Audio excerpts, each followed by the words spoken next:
So, what I want to talk about right now is how the mind is constructing our experience here, and specifically how whatever we put our awareness on is going to grow into a bigger part of our lives. A metaphor I like to use is like we're always watering a seed with our awareness.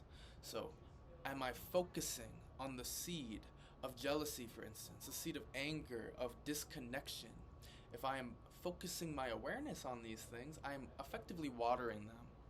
And I can choose to water, again, the seeds of disconnection, jealousy, or I can choose to water the seeds of connection right here and now with myself and the world, to water the seed of acceptance, of equanimity, of kindness for myself and the world.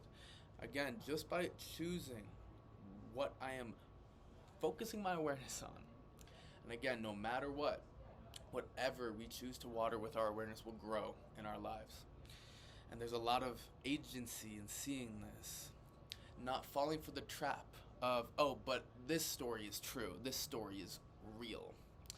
If we see into emptiness, shunyata, the crux of Buddhism, and I've done videos specifically on emptiness if you want to refer to those, but if we understand to at least some degree the emptiness of all thoughts, of all narratives, then we're not looking for what narrative is real. We're not looking for proof that, oh, I'm a great guy, or I'm a loser, or that the world is perfect, or that it's all fucked.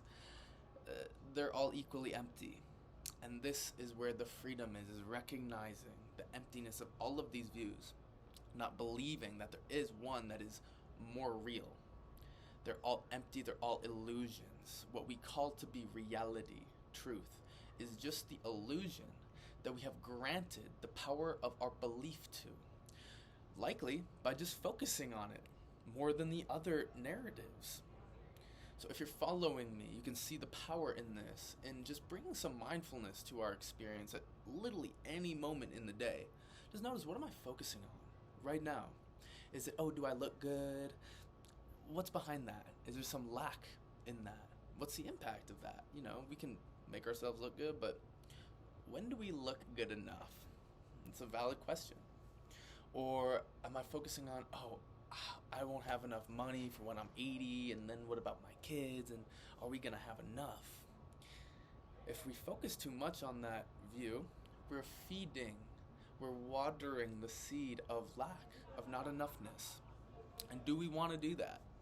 We can shift our attention just with a brief moment of mindfulness. We can shift our attention to a more skillful, expansive view, more skillful, expansive narrative, story to believe, where I believe that I am guided.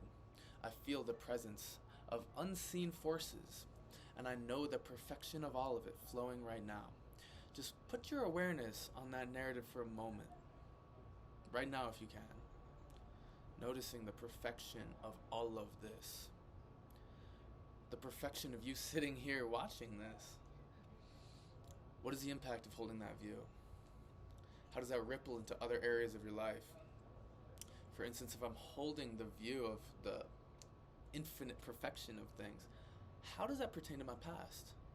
And the traumas and the difficulties that I had to experience, and how it brought me to this moment right here and right now. If I see the perfection of it, I can stop resisting my past so much. I can let it be, let it go, so that it doesn't haunt me for the rest of my life. And likewise, if we look at the future with that same view of noticing the perfection in all of it, no matter what happens, no matter where this life leads, it's perfect. If the bombs have to fall, if me and the people that I love have to experience tragedy and a lot of pain, it's perfect. And it is all happening for a very perfect reason. And we should not assume that we can hope to see that reason now. We need faith. We need trust in the flow of things. So again, just bringing it back. All of these views are empty. But what is the impact of holding the view of perfection versus the view of scarcity? And again, which one do we want to water with our awareness? Again, knowing that whatever view we're watering with our awareness is going to grow into a bigger part of our experience. So again, how do we practice this? if you hear what I'm saying, if you recognize the impact of what I'm saying, then how do we practice choosing a more beautiful narrative, choosing a more enchanted, inspirational life, honestly? It starts with becoming aware. Becoming aware of what am I focusing on right now? Am I focusing on, oh, I'm not enough and those people think I'm all fucked up and that probably means that there's something deeply wrong about me? Just noticing. Oh, I'm focusing on something that is kind of painful. Again, there's no right or wrong, but just noticing. And then you get to choose. And this is, in my experience, very passive. It's like, oh, do I want to believe this? Do I want this notion of lack, fear, whatever, to grow into a bigger part of my life? And when we realize we have the agency to choose, when we realize there is no truth, then we are free to choose whatever we want. And this is a practice that takes place over your whole life, our whole lives.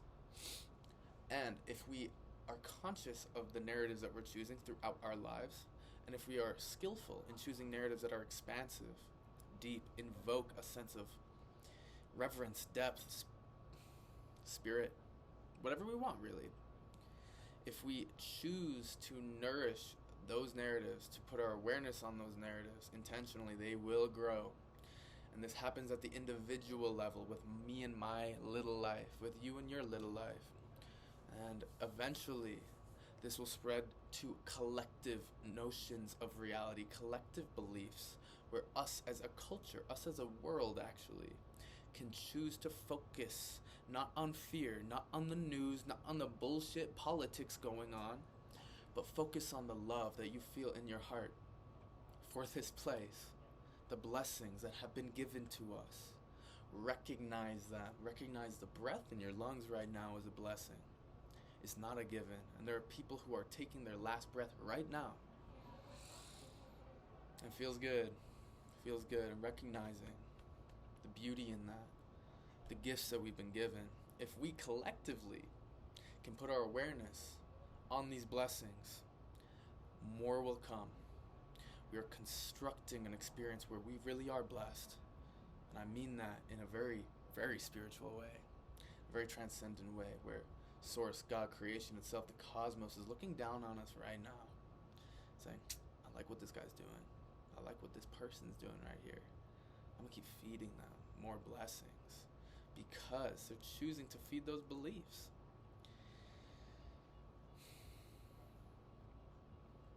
So again, this is a practice, and it doesn't happen overnight. But if we choose to engage in this practice on the cushion or when we're just stuck in traffic, you will see changes. And I know this from experience. I used to be really depressed. And you see the guy right now speaking and be like, yeah, right. This pretty motherfucker, he says whatever he wants and whatever, yeah. Yeah, this guy right here used to be so dissociated. I could not look people in the eyes. People would speak to me, I remember this, and I would look up and not even know what they said. And they'd be like, okay. So again, just as reference, I used to be in hell, a hell of my own creation, focusing on my flaws, focusing on how imperfect I was and how I wish I was different, putting all my energy into that, and it was crushing me. And now, I've seen that again, where awareness goes, energy flows, and I want to feed, and I am feeding, the sense of self that is expansive, the sense of world that is liberating, the sense of reality that is beyond death, among other things. And that leads to the construction of a very different experience. So again, this doesn't happen overnight. It's a practice. And remember, there is no objective way that things are. Even if things feel very tight, very solid right now, they're still empty of inherent existence. There's a difference between what appears to be real and what actually is below the surface. And over time, you will see for yourself the fruits of this practice. Again, no matter what, it can be a 5-second practice of, what am I focusing on right now? And do I want to focus on this? What is the impact of me focusing on this narrative? Just asking these questions. There's no right or wrong. asking these questions for a deeper sense of freedom to create what we want here, not externally, but internally, knowing that that's the only thing that actually ever was. My experience here, my perception here is internally based.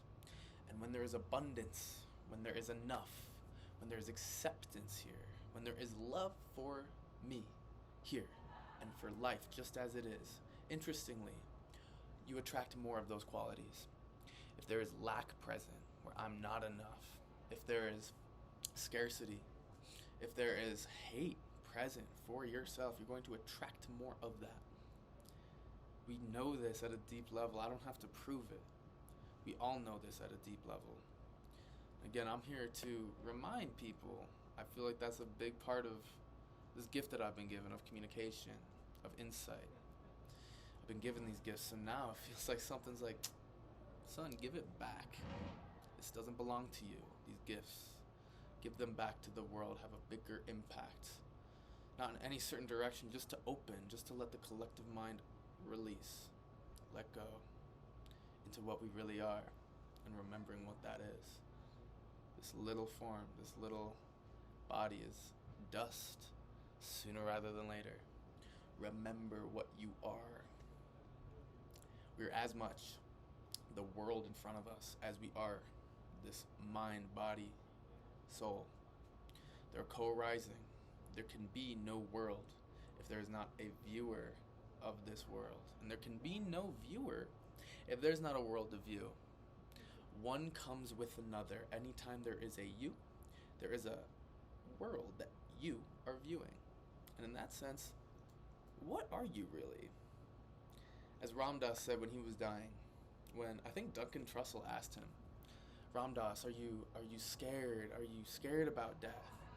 Silly question for Ram Dass, obviously, but Ram Dass was like, Duncan, where could I go? Do you know what you are? I know what I am.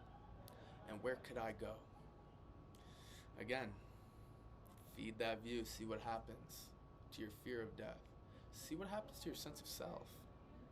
It will expand, at least it did for me. So, again, we're out here, we're riffing.